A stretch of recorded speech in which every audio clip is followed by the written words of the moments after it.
G'day guys, back again. Thought I might do just a reasonably short video. Well, I've famous last words, but on the T-handle, L&F T-handle, which is pretty prevalent out in the Aussie wilderness on sheds and the old style tilt doors. This is a lock focus. So this runs off the LF6R Profile, which I haven't got a key for this one, but I'll make a key. I'll just read it and file it. Same principle as I did with the multi-lock the other day. The only difference is this profile is different, and your datum point is a different point. But I'll explain it as we go. This one's a rear fix, meaning it obviously it fixes from the inside of the door. I'm not a great fan of that, reason being that threaded hole is only a certain distance, and for me, I'm not really, I don't think that's not deep enough, not secure, I don't think, but I prefer the this is the same type of design but an earlier one. I've loosened that clip off and I'll explain later why, for the rekeying purpose. Yeah, this is the front fix. That's fixed by like a coach bolt with a little square shaft at the beginning and threaded. I prefer that type of fixing because you're getting much more purchase on and security in regards to its structural strength on the frame. Yeah, what I'll do, I'll make a key for this one, and I'll show you how to take it apart to rekey it and the options you have. This is pretty standard now with the L&F T handles. They come in the C4 5-pin tumbler series, which they can rekey the Lockwood LW4 profile. But that screw there can be placed into 3 positions. It's in the A spot now, so that's giving us 90 degrees anti-clockwise turn. I'll show you how you can just change that around to that side. I'll give you 90 degrees clockwise turn, and by changing the insert, actually no, won't change the insert, we'll leave it, get the screw into the B spot, and that'll give us 180 degree rotation. But what I'll do first, I'll get this in the vise and see how we go with that key. Trying to orientate this correctly so it's, yeah, so it's in relation to the actual lens, reasonably straight. Yeah, I'm not going to read this through the lens either. I'll get a false reading because it's not perfectly in my eyesight. So that's the key blank anyway, LF6R. And that's the profile.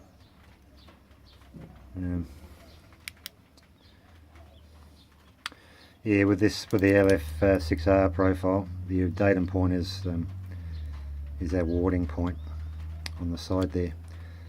These go down to a 4 cut or 4 plus, a 5 cut really on some applications, not very often though. So if the wafer was level with that warding, it would be a deep 4 plus cut or a 5. I can see the second wafer is just above that warding, so I'm going to go with a 4, and that's the first cut. And the first cut is a bit higher than that 4 cut, so I'll go with a 3. So I'm going to go 3, 4. Yeah, it's bloody awkward.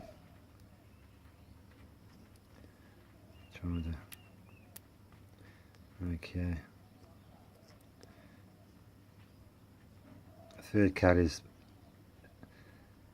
is actually, yeah, it's a 4. I know it looks like a 5, but it's not. It's just the way the camera angle is. I'm looking.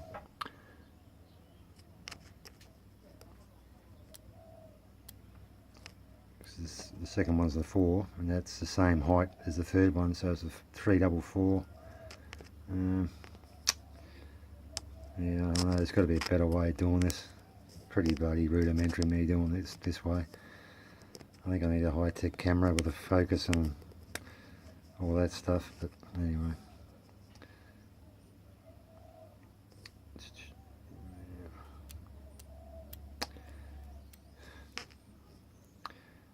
Try again.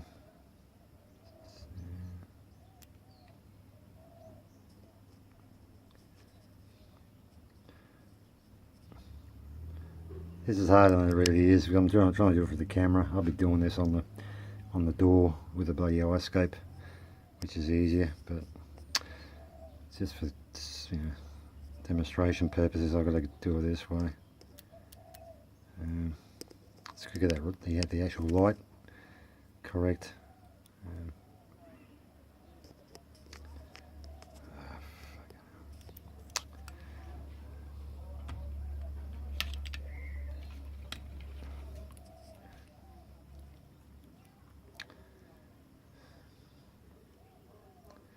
Yeah, it's the third cut.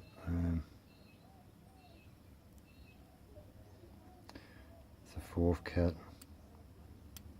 Oh, it's a bloody third cut.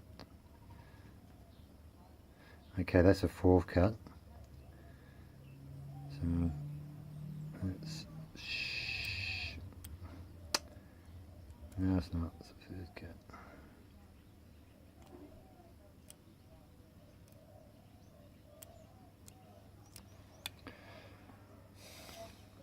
Yeah, bear with me, mate. This is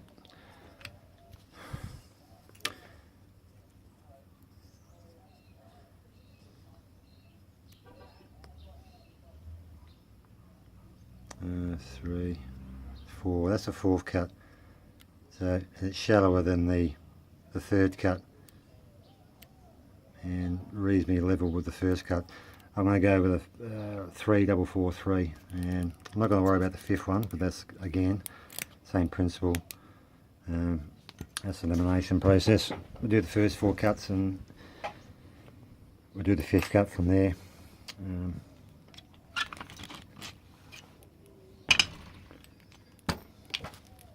Alright, so I'll just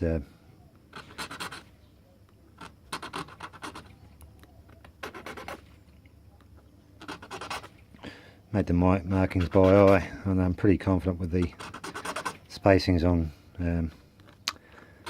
most wafer locks. So, and wafer locks are pretty forgiving too. If you're slightly out, it's not the end of the world. So I got me 5 marks spacings there. So you know it's 3-4-4-3. So I might go a 3 cut progressively right through to the 4 spacing.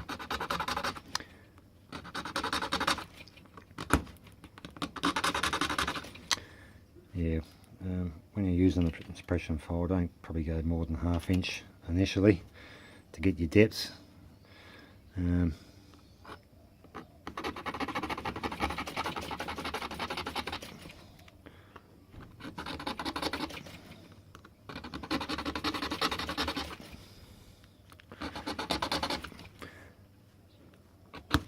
Obviously this type of reading and filing is just for if you haven't got a code machine. It's a little bit quicker. Oh, well, will be quicker than a code machine, but this is a good default to resort to if you haven't got that luxury.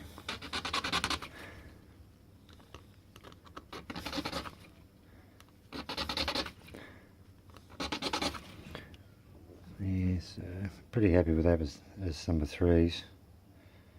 So number 2 and 3s are 4, so we'll just file down one more depth.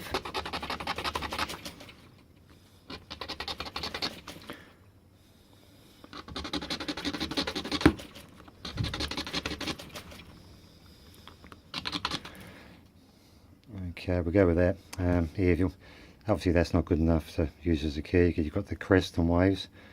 You get the hook effect, which when you put it in, you won't be able to get the bloody key out. So that's where you use the widest part of the file, just to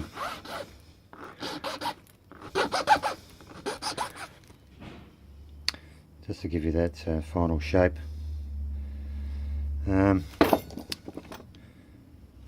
So there we go, there, 3443. Oh, there we go, that's beautiful. So we know that last cut was a 1, which has turned out well, that's good. And this is not, anyone can do this, trust me. If you want to practice this type of thing, go to Bunnings and buy a T-handle. Throw the keys away, or maybe not, but hide them anyway. Get some holders and blanks, depending on what keyway it is. And just practice reading yourself. Trust me, in no time you'll learn where to read from with that lock, and you'll be making your own keys with a file in no time. So yeah, anyway, it's all locked up. Alright, what I'll do now is just show you how to, these ones, you can rekey these ones quite easily. What you got to do, this is the same setup as the C4 pin tumbler designs as well. Same backing plate with the 3 positions for orientation. So what we're set up for now is yeah, 90 degrees anti-clockwise. So just take that screw out, put it in the B spot for now. We should be able to get 180 degree turn now.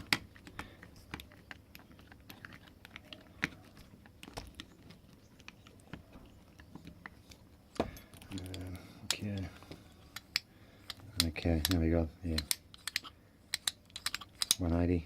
So if we take it out again,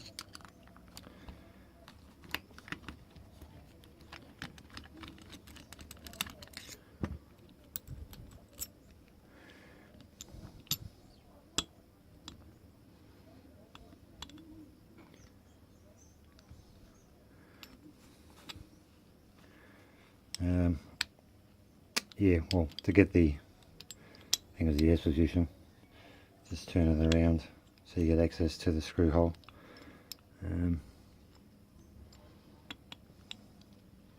This is the location hole for the location dowel there.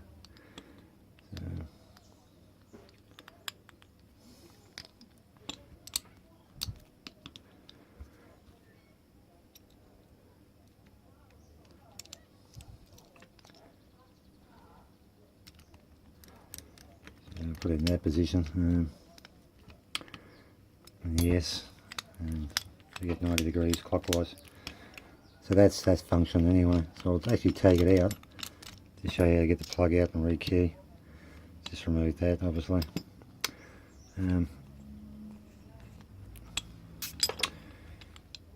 Just pry this plastic lug out. That can only go in one way too. It's got a little location rebate there which lines up with that notch. So pull the partial housing off. What you'll see there is the retainer clip for the plug. So it's just a matter of depressing that and push on the plug and remove it, and just yeah, rekey or whatever you need to do.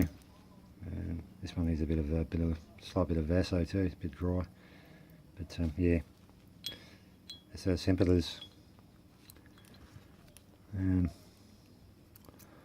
I'll put this one back together.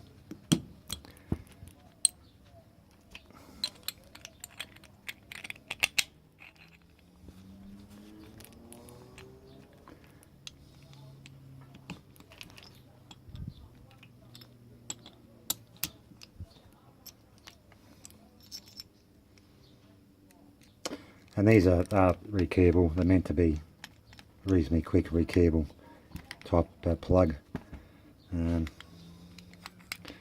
Put that aside for now. But the old ones, I've actually done this to save a bit of time because it's a pain in the ass. That's a one-way captive clip. Once it's down, it's meant to stay in that position, so you can't get it up, hence because it's got those little wavy bits there which bite in. So to get to the plug retainer, you've got to pry it up. Just keep prying around till you get it to about, I don't know, probably ½ inch. That'll give you enough room to where are we? I can see. What do you think?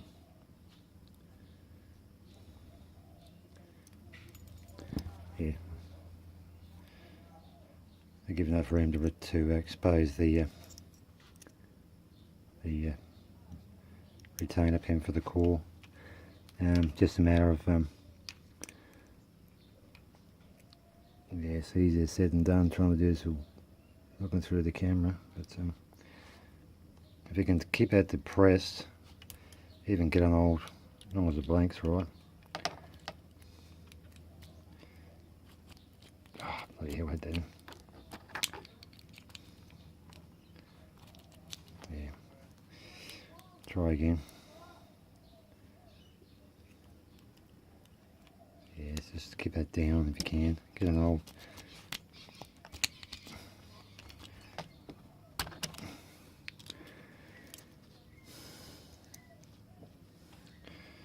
Yeah, it's bloody awkward.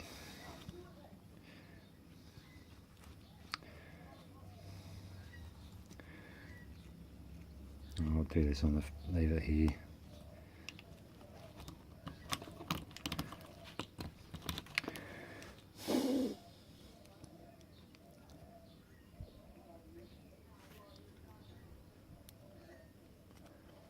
Yeah, you just got to keep that depressed down, obviously, and try to retract it somehow, even using I don't know.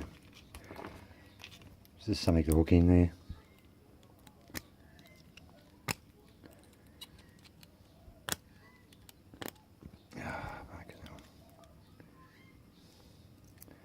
Making a lie out of me. Bloody hell. Give me another 20-minute video. There you go. It's just even pry it if you can. And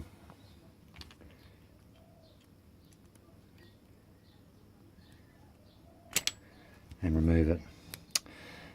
But trust me, these are not meant to be rekeyed. You ordinarily wouldn't be doing that with that captive clip, because once you start removing it, you end up distorting it. But if you don't go too hard with it and too far up, you can still reuse it. So anyway, same sort of thing, you know, rekey to whatever you want. And put it back in.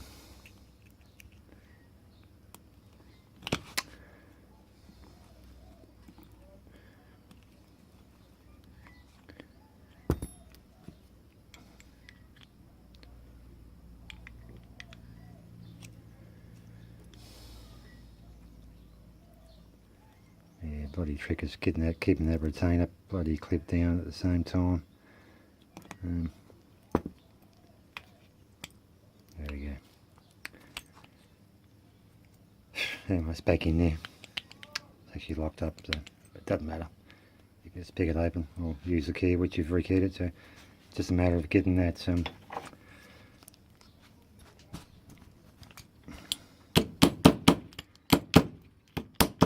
just yeah, gently